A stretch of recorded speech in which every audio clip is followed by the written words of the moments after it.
اعوذ باللہ من الشیطان الرجیم بسم اللہ الرحمن الرحیم یا ایھا الناس اتقوا ربکم الذی خلقکم من نفس واحدہ صدق اللہ العلی العظیم۔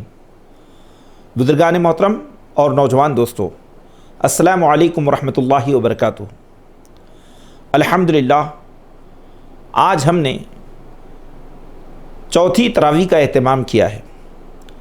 اللہ تعالیٰ کی ذات بابرکت نے ہمیں یہ موقع بخشا کہ ہم اس کے حضور رمضان کی اس چوتھی رات میں قرآن کے کچھ حصے کی تلاوت کر سکے، اس کی سماعت کر سکے۔ تو اس مرتبہ ہم نے تقریباً سورہ نساء جو چوتھے پارے کے آخری ربع ہے، آخری اس کا جو چوتھے پارے کا ربع جو ہے، آخری پاؤ، وہاں سے لے کر پورا 5واں پارہ اس میں مکمل طور سے داخل ہے۔ گویا کہ اس میں سورہ نساء تقریباً 2-3 رکوع چھوڑ کر مکمل طور پر آ رہی ہے۔ اس لیے میں سب سے پہلے آپ کے سامنے سورہ نساء کا بہت اختصار کے ساتھ تعارف پیش کر دیتا ہوں تاکہ اس کے مضامین آپ کے ذہن نشین ہو جائیں۔ قرآن مجید میں لفظ نساء جو ہے، اس کے معنی ہوتے ہیں عورتیں۔ یہ امرأتن کی جمع ہے، اس کے معنی ہے عورت، اور جمع النساء یعنی عورتیں۔ اور یہ ایک طویل ترین جو صورت ہے، اس صورت کا بڑا حصہ دراصل اسلامی تمدن میں عورتوں کے حقوق کی بھی وضاحت کرتا ہے۔ اس لیے قرآن مجید کے اندر یہ جو نام ہے النساء، یہ دراصل اس کے اندر یہ لفظ داخل ہے، لفظ نساء، اور اس میں اکثر جو مضامین ہیں وہ عورت کی ذمہ داریاں یا اس کے تمدنی مسائل سے جڑی ہوئی ہیں۔ سورہ نساء کی جو پہلی آیت کریمہ ہے، یہ آیت کریمہ بہت مشہور ہے۔ ہم لوگ اکثر و بیشتر خطبات نکاح میں اس آیت کریمہ کو سنتے ہیں اور پڑھتے ہیں، جس کا میں نے ابتدائی حصہ آپ کے سامنے تلاوت کیا ہے۔ اس آیت کریمہ میں اللہ رب العالمین نے انسانوں سے خطاب کرتے ہوئے کہا کہ اے انسانوں، اپنے اس رب سے ڈرو جس نے تم کو ایک جان سے پیدا کیا اور اسی جان سے اس کا جوڑا بنایا، اور پھر اس جوڑے سے بکثرت مرد اور عورت دنیا میں پھیلا دیے۔ لہذا تم اپنے رب سے ڈرو اور قطع رحمی سے اپنے آپ کو بچائے رکھو۔ رحمی رشتوں کے سلسلے میں تم اللہ کا تقوی اختیار کرو، بے شک اللہ تعالیٰ تم پر نگہبان ہے، تمہاری نگہبانی فرما رہا ہے، تم کو دیکھ رہا ہے۔ تو اس میں اللہ رب العالمین نے کئی باتوں کی طرف اشارہ فرمایا ہے۔ پہلی بات تو یہ ہے کہ انسان بحیثیت انسان کے ایک ہے۔ گویا وحدت بنی آدم کا اس آیت کریمہ میں ایک بہت بڑا سبق دیا گیا ہے کہ کرۂ زمین پر بسنے والے سارے انسان وہ اپنی اصل کے اعتبار سے ایک ہے۔ اور دوسری بات اس میں یہ بتائی گئی ہے کہ مرد و عورت میں کوئی تفریق نہیں ہے۔ مرد اور عورت یہ دونوں زندگی کے لازمی، انسانی تمدن کے لازمی ستون ہیں۔ ان کے بغیر انسانی تمدن کی بقا ناممکن ہے۔ اور تیسری بات اس میں یہ بتائی گئی ہے کہ عورت جو ہے وہ دراصل مرد کی سب سے بڑی ضرورت ہے، کیونکہ اللہ تعالیٰ نے کہا کہ اسی جان سے اس کا جوڑا پیدا کیا گیا۔ گویا کہ انسان اس وقت تک مکمل نہیں ہوتا جب تک وہ ازدواجی زندگی سے جڑتا نہیں ہے۔ پھر چوتھی بات اس آیت کریمہ میں یہ بتائی گئی ہے کہ جتنے رشتے ہیں، رحمی رشتے، ان رحمی رشتوں کے سلسلے میں ہمیں انتہائی حساس ہونا چاہیے۔ وَاتَّقُوا اللَّهَ الَّذِي تَسَاءَلُونَ بِهِ وَالْأَرْحَامَ، اپنے خدا کا ڈر اور خوف پیدا کرو جس کا واسطہ دے کر تم رشتے مانگتے ہو، اور رحمی رشتوں کے سلسلے میں بہت خدا کا تقوی اختیار کرو۔ گویا کہ یہ ہمارے زیر سرپرستی جو عورتیں ہیں، جو بچے ہیں، ہماری بہنیں ہیں، ہمارے بھائی ہیں، ان سارے رشتوں کو اللہ تعالیٰ نے انتہائی تقدس عطا فرمایا ہے، کیونکہ یہ رشتے انسانی تمدن کے وہ رشتے ہیں جن کو اللہ تعالیٰ نے اپنے عرش سے بنا کر بھیجا ہے۔ یہ خدا کی طرف سے منسوب رشتے ہیں۔ پھر اس کے بعد میں اللہ تعالیٰ نے یہ بات ارشاد فرمائی ہے اگلی آیات میں کہ جو لوگ مال یتیم کو کھاتے ہیں، لوگوں کی وراثت کا حصہ لوٹ لیتے ہیں اور کھاتے ہیں، تو یتیم کے مال کو جب وہ اپنے پیٹ میں ڈالتے ہیں تو دراصل ان کے پیٹ میں آتش دوزخ جاتی ہے، وہ مال نہیں جاتا۔ ان الذین یاکلون اموال الیتامی یاکلون فی بطونہم نارا، کہ جو لوگ یتیم کا مال کھاتے ہیں وہ دراصل اپنے پیٹ میں جہنم کے شعلے ڈالتے ہیں، وہ آتش دوزخ کو کھاتے ہیں۔ اور پھر وہاں اللہ تعالیٰ نے یہ بات بھی کہی کہ عورتوں کے جو مہر ہیں ان کو خوشی خوشی دو، وَآتُوا النِّسَاءَ صَدُقَاتِهِنَّ نِحْلًا، عورتوں کا جو مہر ہے وہ مہر بہت خوش دلی کے ساتھ ادا کرو۔ یہ بات سورہ نساء کے بالکل ابتدائی حصے میں کہی گئی ہے۔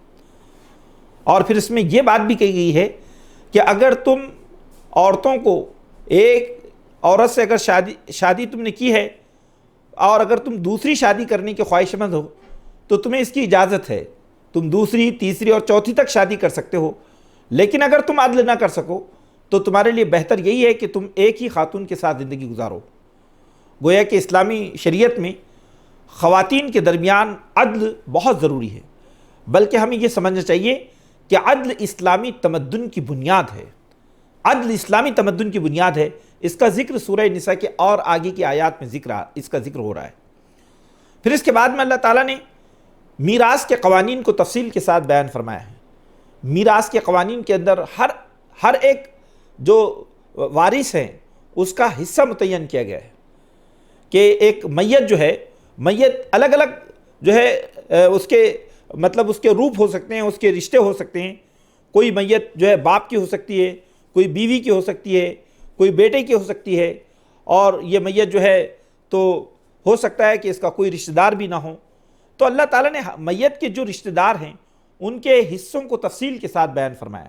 قانون میراث کا اتنا تفصیلی ذکر سورہ نساء میں موجود ہے کہ ہم جو ہے اس بات کو اگر سمجھ لیں کہ اسلامی شریعت میں میراث کے تعلق سے انتہائی حساسیت پائی جاتی ہے۔ اللہ تعالیٰ نے سورہ نساء کے دوسرے رکوع میں یہ ارشاد فرمائی ہے کہ یوصیکم اللہ فی اولادکم للذکر مثل حظ الانثیین، کہ اللہ تمہیں وصیت کرتا ہے۔ دیکھیے وصیت کا لفظ اللہ تعالیٰ نے استعمال کیا ہے۔ اللہ تمہارے لیے وصیت کرتا ہے، خصوصی تاکید اور وصیت کس بات کے لیے؟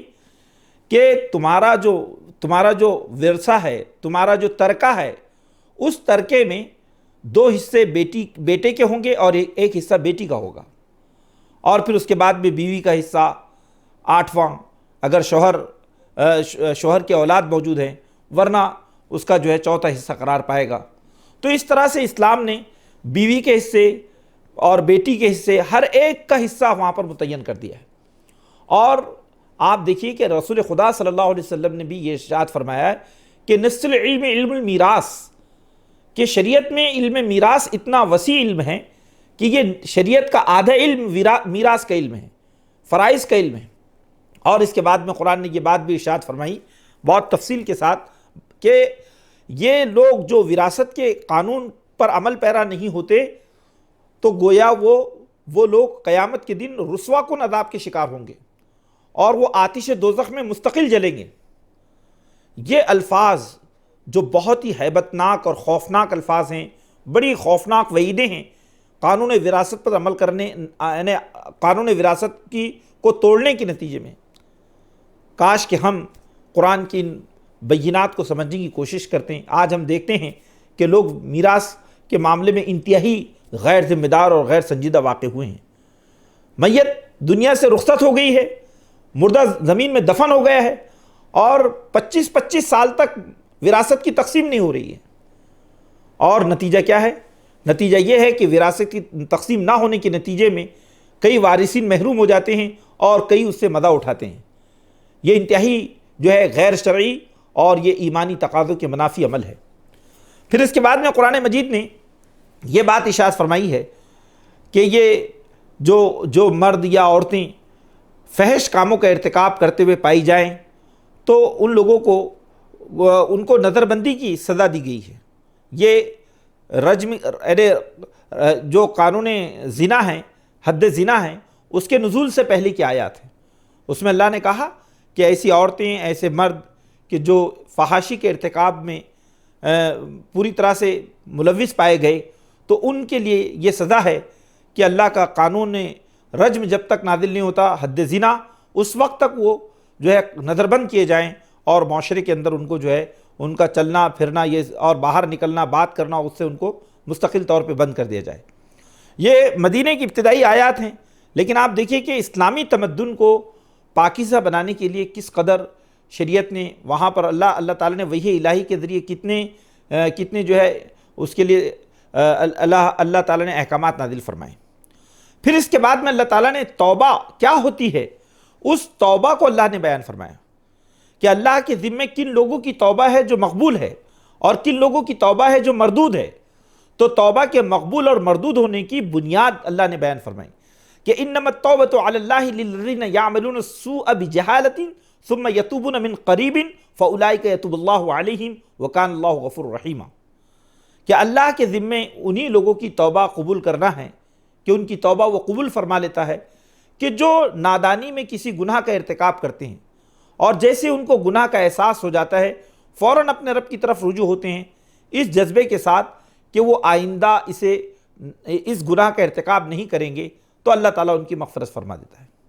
اور اگر لوگ غفلت اور جہالت اور اصرار کے ساتھ گناہ پر عامل ہو جاتے ہیں تو اللہ تعالیٰ فرماتا ہے کہ ان کے لیے عذاب علیم ہے، ان کی توبہ خدا کی عدالت میں مردود قرار پائے گی۔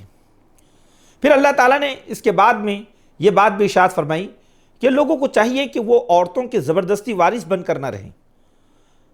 اگر عورتیں مجبور ہیں، اگر عورتیں ناپسند ہیں تو ان کو چاہیے کہ ان کو آزاد کر دیں، ان پر ظلم اور جبر نہ کریں بلکہ ان کو آزاد کر دیں۔ یعنی اسلامی شریعت نے عورتوں کا بڑا خیال رکھا کہ اگر کسی گھر میں عورت ظلم و ستم کا شکار ہو رہی ہے اور مرد اسے طلاق نہیں دے رہا ہے بلکہ اس کو ایک طرح سے معلقہ بنا کر رکھ دیا ہے کہ نہ اس سے اس کا کوئی تعلق ہے، نہ اس کی داد رسی ہے اور کچھ بھی نہیں ہے، اور بس اس کو جو ہے اور اس کے وارث بنے بیٹھے ہیں، تو اللہ تعالیٰ نے کہا کہ انتہائی نامناسب رویہ ہے۔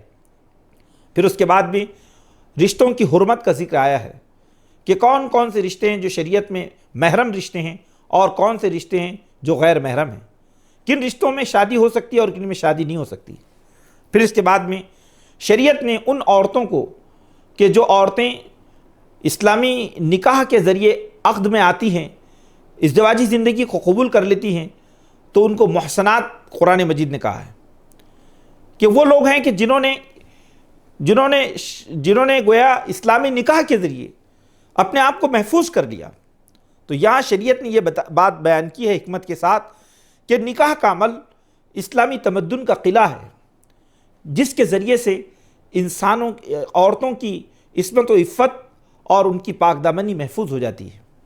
پھر اس کے بعد میں اللہ تعالیٰ نے یہ بات ارشاد فرمائی کہ شناسائیاں اور عشق بازیاں یہ جو ہے اللہ تعالیٰ کے نزدیک جائز نہیں ہیں کہ لوگ جو ہے یعنی مرد و عورت اختلاط کریں اور اس کے نتیجے میں شناسائی ہو، عشق بازیاں ہوں، تو اسلام نے اس بات کو پسند نہیں فرمایا ہے، بلکہ اسلام نے ایک پاکیزہ طریقہ جو ہے نکاح کا وہاں پر بیان کیا ہے۔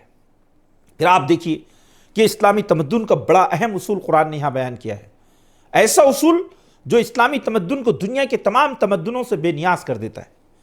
بے نیاز نہیں، اس کو امتیازی صفت بیان کرتا ہے اور اس کی روحانی بلندیوں کو بیان کرتا ہے، اس کی اخلاقی بلندی کو بیان کرتا ہے۔ کیا کہا قرآن نے؟ یا ایھا الذین آمنوا لا تاکلوا اموالکم بینکم بالباطل الا ان تکون تجارۃ عن تراض منکم ولا تقتلوا انفسکم ان اللہ کان بکم رحیما، کہ اے لوگو جو ایمان لائے ہو تم آپس میں ایک دوسرے کا مال باطل طریقے سے نہ کھاؤ، الا یہ کہ کوئی تجارت جو باہمی رضامندی سے ہو اس کا نفع تم لے سکتے ہو، لیکن یہ کہ لوگوں کو دباؤ میں ڈال کر لوگوں سے ناجائز طریقے سے پیسہ ہڑپ کر لینا، تو اسلام کہتا ہے کہ مال باطل ہے۔ یہ شریعت میں ہر اس مال کو مال باطل کہا گیا جس مال میں شریعت نے آپ کا حصہ نہ رکھا ہو۔ غصب کیا ہوا مال، دھوکے سے حاصل کیا ہوا مال، لوگوں کو مجبور بنا کر، لوگوں کی مجبوری کا فائدہ اٹھا کر جو مال حاصل کیا جاتا ہے، یہ سب مال باطل ہے۔ جیسا ہم دیکھتے ہیں، یا وہ مال جس میں ہماری کوئی محنت نہ ہو، مشقت نہ ہو، اور بغیر محنت و مشقت کے ہم نے جو ہے اس مال کو اپنی جو ہے سازش کے ذریعے حاصل کر لیا ہو، تو آپ دیکھیں کہ مال باطل جو ہے اس کو قرآن نے یہاں اس طور پہ بیان کیا کہ مال باطل ایک معاشرے کے لیے خودکشی کا راستہ ہے۔ وَلَا تَقْتُلُوا أَنفُسَكُمْ، کہ اپنے آپ کو ہلاک نہ کرو، گویا جو قومیں مال باطل کھاتی ہیں وہ قومیں دراصل اپنے آپ کو ہلاک کر دیتی ہیں، ان کی روحانی اور اخلاقی ہلاکت ہے یہ۔ اور جب کسی قوم کے اندر مال باطل کا رواج پایا جاتا ہے، غیرت، خودداری، حمیت، اعلیٰ درجے کی انسانی اخلاق اس قوم میں ناپید ہو جاتے ہیں۔ آپ نے دیکھا کہ گزشتہ میں جو ماہ سیام کا جہاں ذکر آیا، روزوں کا ذکر آیا، وہاں پر قرآن نے رشوت پر جو ہے ضرب کاری لگائی، اور یہاں پر جتنا مال باطل ہے اس کا پورا یہاں پر جو ہے اللہ تعالیٰ نے اس کا نقشہ پیش کیا۔ ہم اگر دیکھیں تو ہماری جو جہیز کی رقومات ہیں، جہیز حاصل کرنے کے لیے جوڑے گھوڑے کی رقومات، یہ سب بھی مال باطل میں آتی ہیں۔ پھر اس کے بعد میں قرآن نے یہ کہا کہ یہ بڑے گناہ ہیں، اگر ان بڑے گناہوں سے تم نے اپنے آپ کو بچا لیا تو ہم تمہارے چھوٹے موٹے گناہوں کو معاف کر دیں گے۔ ان تجتنبوا کبائر ما تنہون عنکم نکفر عنہم سیئاتہم وندخلکم مدخلا کریما۔ ان الذین یجتنبون کبائر الذکر اجتنبون الکبائر، کہ بے شک جن لوگوں نے ان بڑے بڑے گناہوں سے اجتناب کر لیا، اپنے آپ کو بچا لیا، تو ہم ان کے چھوٹے موٹے گناہوں کو معاف کر دیں گے اور ان کو جنت کے اعلیٰ مقام پر داخل کریں گے۔ پھر اللہ نے یہاں پر اسلامی تمدن کے ایک اور بنیاد کو بیان فرمایا، اور یہ بیان کیا کہ مرد اور عورت جو ان کی کمائی ہے وہ اس کے مالک ہے۔ للرجال نصیب مما اکتسبوا وللنساء نصیب مما اکتسبن واسألوا اللہ من فضلہ۔ عورتیں جو کچھ کمائیں یہ ان کا حق ہے، مرد جو کچھ کمائیں یہ ان کا حق ہے۔ ہر ایک اللہ سے اپنے فضل کو مانگیں اور لوگوں کو حسد اور جو ہے لوگوں کا مال ہڑپ کرنے کا اپنے اندر جو ہے یہ برا جذبہ پیدا نہ کریں۔ پھر اس کے بعد میں قرآن مجید نے اسلامی تمدن کے ایک بہت اعلیٰ درجے کے اصول کو بیان کیا۔ خاندانی زندگی کے تعلق سے قرآن نے یہ کہا کہ الرجال قوامون علی النساء، کہ مرد اسلامی تمدن میں عورتوں کے نگہبان ہیں، قوام ہیں۔ اللہ تعالیٰ نے مرد کو، شوہر کو گھر کا قوام بنا دیا ہے۔ قوام کے معنی کیا ہوتے ہیں؟ قوام کے معنی ہوتے ہیں امور کو انجام دینے والا۔ قوام کے معنی ہوتے ہیں نان نفتے، عفت و عصمت کی حفاظت کرنے والا۔ ایک مرد جو ہوتا ہے اللہ تعالیٰ یہ چاہتا ہے کہ وہ گھر میں اپنی خاتون کی عفت و عصمت کی حفاظت کریں، وہ اس کے نان نفقے کو ادا کریں اور وہ اس کو ایک بہترین تمدن دیں، اپنی اولاد کی تربیت پر متوجہ ہو۔ اور اس طرح سے ایک خاندان کا جو ادارہ ہے، اس خاندان کے ادارے کی جو ذمہ داری ہے وہ مرد کے اوپر ڈالی گئی ہے۔ بہت اعلیٰ درجے کا لفظ ہے قوام کا، اور اس ضمن میں ہمیں یہ بات سمجھنا چاہیے کہ یہ اللہ کی طرف سے ہے، کیونکہ مرد کے اندر جو قوت اور طاقت کی فراوانی ہوتی ہے اور اس کے اندر جو لگاتار محنت کرنے کا جو ہے جذبہ ہوتا ہے، اور پھر اس کے اندر اور بھی دوسری صفت جو ہے صلاحیتیں ہیں جو خدا کی جانب سے ودیت کی گئی ہیں، تو اللہ تعالیٰ نے اس کو جتنا قوت عطا کی ہے اس کے اعتبار سے اس کی اتنی بڑی ذمہ داری ڈال دی گئی ہے۔ پھر اس کے بعد میں قرآن مجید نے یہ بات بھی ارشاد فرمائی کہ ایک انسان کو اپنے پڑوسیوں کا، اپنے رشتہ داروں کا اور تمام لوگوں متعلقین کا حق ادا کرنا چاہیے۔ اور پھر یہ بھی کہا گیا کہ اگر زوجین کے درمیان اختلاف ہو تو اس اختلاف کو حل کرنے کے لیے انہیں آپس میں ایک دوسرے کو جو ہے سمجھنے کی ضرورت ہے۔ اگر وہ آپس میں ایک دوسرے کو سمجھ نہ سکے، سمجھا نہ سکیں، تو پھر ان کے خاندان کے جو سمجھدار لوگ ہیں، وہ دونوں خاندانوں سے منتخب لوگ، وہ ان کے مسائل کو حل کرنے کے لیے جو ہے ان کی کونسلنگ کریں، ان کی تربیت کریں اور مسئلے کو سمجھ کر اس کو حل کرنے کی کوشش کریں۔ یعنی گویا کہ قرآن نے یہ کہا کہ خاندانی ادارہ ہر حال میں وہ محفوظ رہنا چاہیے اور اس کے استحکام کی تدابیر مستقل اختیار کی جانی چاہیے۔ پھر اس کے بعد میں اللہ تعالیٰ نے شہادت کے عظیم الشان جو ہے ذمہ داری کا ذکر فرمایا۔ شہادت سے مراد حق بات کو لوگوں کے سامنے پیش کرنا، اور اس کے تعلق سے یہ بات آتی ہے کہ اس آیت کریمہ میں اللہ نے کہا کہ قیامت کے دن جب اللہ کی عدالت برپا ہوگی تو اللہ کی عدالت میں ہر امت پہ گواہ کھڑے کی جائیں گے، اور وہ جو گواہ ہوں گے ان سے پوچھا جائے گا کہ انہوں نے اللہ کی شہادت کو لوگوں کے سامنے پیش کیا یا نہیں۔ اور اس وقت رسول خدا صلی اللہ علیہ وسلم سے بھی اللہ یہ سوال پوچھے گا کہ فَكَيْفَ إِذَا جِئْنَا مِن كُلِّ أُمَّةٍ بِشَهِيدٍ وَجِئْنَا بِكَ عَلَىٰ هَٰؤُلَاءِ شَهِيدًا۔ اور اے پیغمبر وہ کیسا وقت ہوگا کہ جب ہر امت سے ایک شہید اور ایک گواہ کھڑا کیا جائے گا جو اپنی امت کے سامنے دین حق کی گواہی کے تعلق سے جواب دہ ہوگا، اور آپ کی امت پر آپ شہید ہوں گے، آپ گواہ ہوں گے۔ اس آیت کریمہ کو اللہ کے رسول جب بھی سنتے تو اللہ کے رسول صلی اللہ علیہ وسلم روتے روتے جو ہے آپ کی ہچکیاں بن جاتی. اور ہم دیکھتے ہیں کہ آج ہم نے شہادت حق کے اس فریضے کو فراموش کر دیا ہے.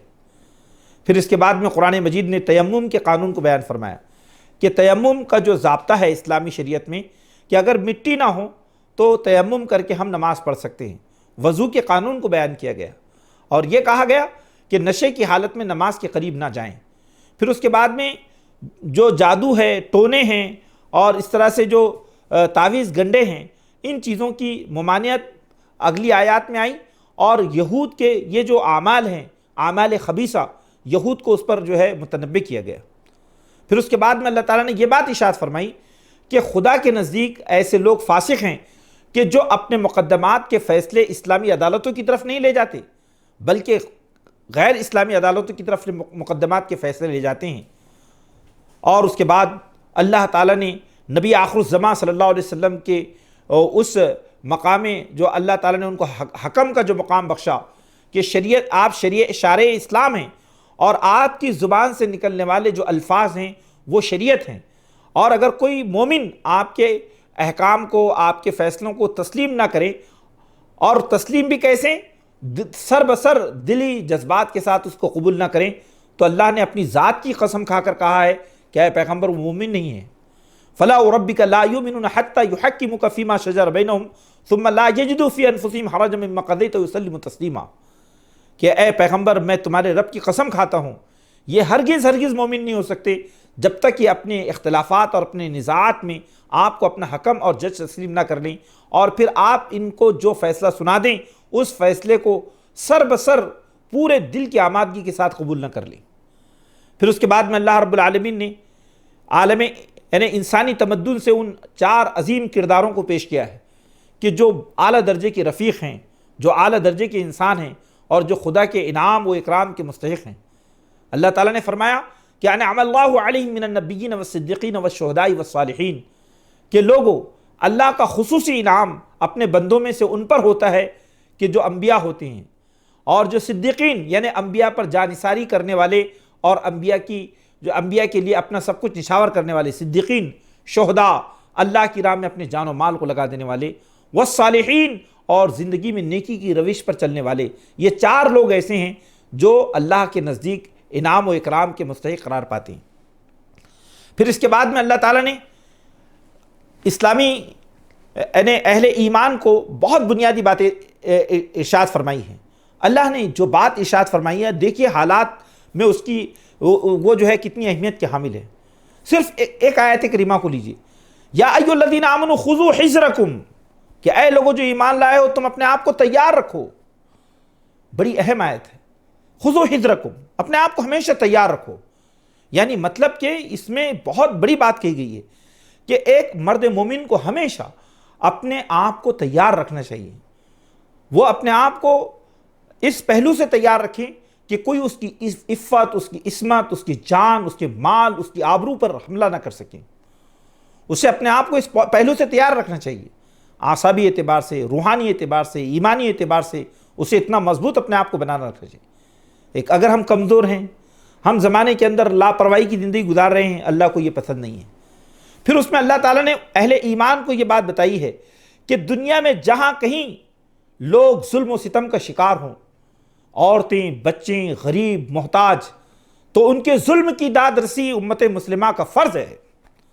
ما لکم لا تقاتلون فی سبیل اللہ والمستضعفین فی الارض، کہ تمہیں کیا ہو گیا کہ تم اللہ کی راہ میں ان لوگوں کے لیے نہیں نکلتے کہ جو لوگ مجبور پائے گئے، بے بس پائے گئے اور ظلم و ستم کا شکار بنا دیے گئے اور رو رو کر اللہ سے فریاد مانگتے ہیں کہ ربنا اخرجنا من هذه القرية الظالم اهلها، کہ اے ہمارے رب اس ظالم بستی سے تو ہمیں نکال. یاد رکھیے کہ یہاں قرآن نے یہ اصول بیان کیا کہ دنیا میں امت مسلمہ مظلوموں کی داد رسی کرنے والی امت ہے. یہ جب تک دنیا میں موجود ہے یہ ظلم کو مٹانے والی، اس کو سبوتاز کرنے والی امت ہے. پھر اس کے بعد بھی قرآن مجید نے امت مسلمہ کے سامنے یہ بات ارشاد فرمائی کہ موت کا خوف اپنے دلوں سے نکال دو. تم موت سے کبھی بچ نہیں سکتے. جب موت طے ہے تو وہ ہر حال میں آ کر رہے گی.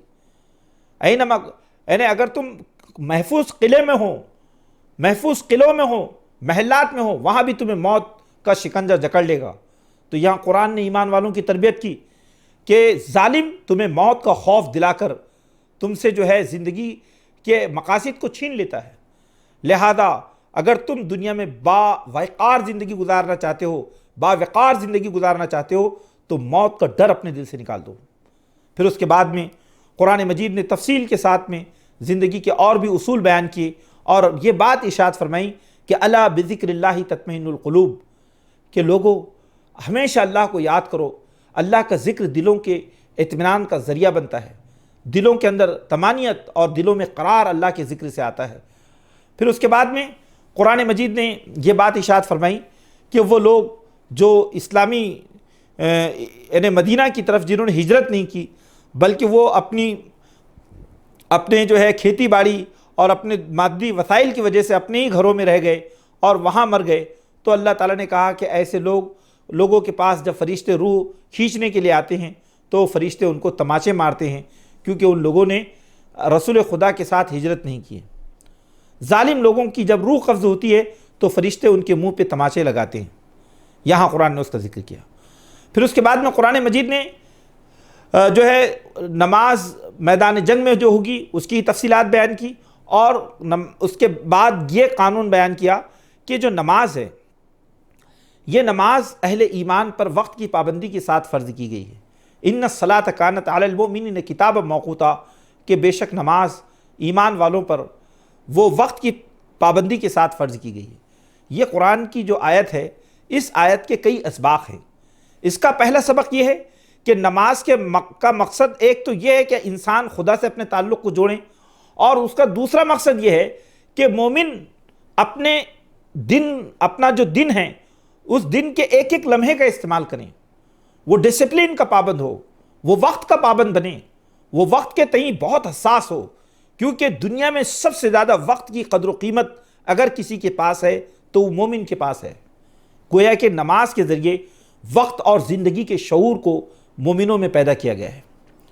پھر اس کے بعد قرآن مجید نے یہ بات بھی ارشاد فرمائی ہے کہ جو لوگ اللہ، اس کے رسول اور مومنین کے طریقے سے جو ہے انحراف کرتے ہیں، اس کی مخالفت کرتے ہیں، تو اللہ تعالیٰ ان کو آتش دوزخ میں جھونک دے گا۔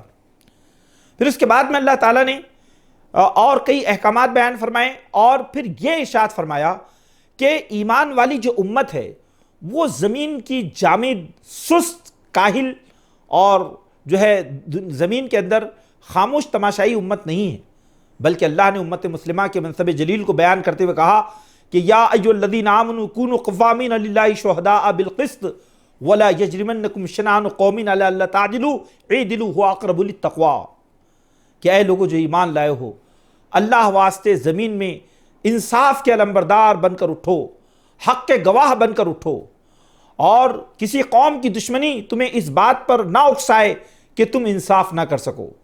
چاہے معاملہ دشمن کا ہو لیکن تمہارے پاس دشمن سے بھی انصاف ہونا چاہیے۔ حق بات کہو، چاہے وہ حق تمہارے خلاف ہی کیوں نہ ہو، اس کی زد تمہاری ذات ہی پر کیوں نہ پڑتی ہو، تمہارے والدین پر کیوں نہ پڑتی ہو، تمہارے عزت پر کیوں نہ پڑتی ہو۔ تو اس آیت کریمہ کے ذریعے امت مسلمہ کے دو بڑے مقاصد بیان کیے گئے ہیں۔ ایک مقصد تو یہ ہے کہ امت عالم انسانی میں عدل اجتماعی کی نگہبان امت ہے، اور دوسرا مقصد یہ ہے کہ یہ امت حق کی گواہ امت ہے۔ کبھی ایسا نہیں ہو سکتا کہ یہ حق کی گواہی دینے کے سلسلے میں پیچھے رہ جائیں۔ یہ گویا کہ صداقت، عدالت اور شہادت، یہ دونوں ایسی صفات ہے جو اس امت کو دنیا میں الہی امت بنا دیتی ہیں، اس امت کو خدائی امت بنا دیتی ہیں۔ پھر اس کے بعد میں قرآن نے کہا یا ایھا الذین آمنوا آمنوا باللہ، کہ اے لوگو جو ایمان لائے ہو، تم اللہ اور اس کے رسول پر شعوری ایمان لاؤ، حقیقی ایمان لاؤ۔ تم جو ایمان لائے ہو اس ایمان کا اثر تمہاری زندگی کہیں نہیں دکھائی دیتا۔ ایمان وہ ہونا چاہیے جو تمہیں اندرون سے بدل دے، اپنے رب پر ایمان، اس کی صفات پر ایمان، اس کے احکام پر ایمان۔ ایمان جو ہے یہ شعوری ایمان ہونا چاہیے جو ایمان ہماری زندگی میں تبدیلی لے آئے۔ پھر یہ 5ویں پارے کا جو آخری رکوع ہے، اس آخری رکوع کی جو ہے چند باتیں آپ کے سامنے عرض کرتے ہوئے یہ آج کا خلاصہ تراویح مکمل ہوگا۔ اللہ تعالیٰ نے کہا کہ جو منافقین ہوتے ہیں، منافقین یہ دراصل اسلامی تمدن میں یا اسلامی معاشرے میں رہنے والے وہ ناصور ہے کہ جو اسلامی معاشرت کو سب سے زیادہ نقصان پہنچاتے ہیں۔ تو اللہ تعالیٰ نے یہاں پر یہ بات ارشاد فرمائی کہ ان المنافقین یخادعون اللہ وهو خادعهم، کہ منافقین اللہ کو دھوکہ دیتے ہیں، اور منافقین جو ہوتے ہیں وہ جو ہے جب نماز کے لیے جاتے ہیں تو کسمساتے ہوئے جاتے ہیں۔ اذا قاموا الی الصلاۃ قاموا کسالی، جب اذان ہوتی ہے اور نماز کے لیے ان کو نکلنا ہوتا ہے تو بہت ہی کسمساتے ہوئے اور بڑی ہی یعنی جس کے اندر کوئی آمادگی نہیں ہے، اس طرح سے وہ نماز کے لیے اس لیے جاتے ہیں تاکہ لوگ دیکھیں کہ وہ نمازی ہے، ورنہ نماز پڑھنے کا جذبہ ان کے اندر نہیں پایا جاتا۔ مذبذبین بین ذالک، وہ ہمیشہ تذبذب کی کیفیت میں رہتے ہیں، نہ ادھر نہ ادھر، کوئی فیصلہ کن ان کی شخصیت نہیں ہوتی۔ قرآن نے کہا کہ ان المنافقین فی الدرک الاسفل من النار، کہ منافقین آتش دوزخ کے سب سے نچلے سطح پر رکھے جائیں گے۔ جو دوزخ ہے خوفناک عذابوں کی جگہ، اس دوزخ کی جو سب سے نچلی اور سب سے گہری جو اس کی جگہ ہے، اس جگہ پر منافقین کو عذاب دیا جائے گا۔ اللہ تعالیٰ نفاق کی اس خوفناک اور عبرتناک بیماری سے اللہ تعالیٰ ہماری حفاظت فرمائے۔ پھر اللہ تعالیٰ نے آگے یہ بات ارشاد فرمائی کہ اے میرے بندو، میں تم پر کوئی ظلم کرنا نہیں چاہتا۔ ما یفعل اللہ بعذابکم، اللہ کیوں تم پر ظلم کرنا چاہے گا؟ اللہ یہ تھوڑی چاہتا ہے کہ وہ تم پر اپنا عذاب نازل کر دیں۔ لئن شکرتم، اگر تم شکر ادا کرو، اگر تم شکر بجا لاؤ تو اللہ جو ہے تم پر اپنا عذاب کوئی مسلط کرنا نہیں چاہتے۔ وآمنتم، اور اگر تم اللہ پر ایمان لے آؤ۔ آپ دیکھیے کہ اسلامی تمدن ایک فرد میں کتنی پاکیزہ تبدیلی پیدا کرتا ہے کہ شکر اور ایمان، یہ دونوں صفات اگر ایک بندے میں پیدا ہو جائے تو بندہ اپنے آپ کو خدا کے غضب اور اس کے عذاب سے محفوظ کر لیتا ہے۔ تو سورہ نساء کا ایک بڑا حصہ آج کی اس چوتھی تراویح میں آپ کے سامنے پیش کیا گیا ہے، اور میں نے بہت اختصار کے ساتھ اس سورہ نساء کے کچھ مضامین کا آپ کے سامنے خلاصہ پیش کیا ہے۔ بڑی اہم سورت ہے، اور ہمیں چاہیے کہ ہم اس کے مضامین پر مزید غور کریں اور اپنے تمدن کو ان پاکیزہ اصولوں سے آراستہ کریں۔ اللہ سے دعا ہے اللہ ہم سب کو قرآن کی جو ہے تعلیمات پر، پاکیزہ تعلیمات پر عمل پیرا ہونے کی توفیق عطا فرمائے۔ اللہ ہماری کمزوریوں اور خطاؤں سے درگزر فرمائے۔ نفاق کی بیماری سے اللہ ہماری حفاظت فرمائے۔ آمین۔ وآخر دعوانا الحمدللہ رب العالمین۔